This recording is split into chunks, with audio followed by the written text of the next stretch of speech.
if for any reason you feel like you need to change your email address or your password on your Wix account, let me show you how. So once you're on Wix, click your account on the upper right where you see the drop down there, and you'll find the account settings.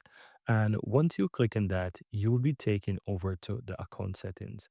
Now, under the account settings, you want to scroll down a bit and you will find login info. Here is your email address and, of course, your password. Now, all you have to do is click on edit email. Now, you want to enter your Wix password. This is something that you'll have to create once you try to access your account settings for the first time. So, you need to enter that password that you created on Wix. And from here, you want to go ahead and enter the new email address and confirm by adding it once more.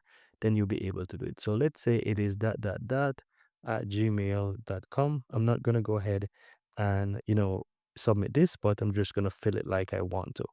Right. Keep in mind, I think that I need to make it as well. So asdasda@gmail.com. You can copy it, guys. But as you can see right here now, it allows me to go to click next, and you click next, you proceed. You need to verify that. And of course, once it is all done, you'll be able to change that email address.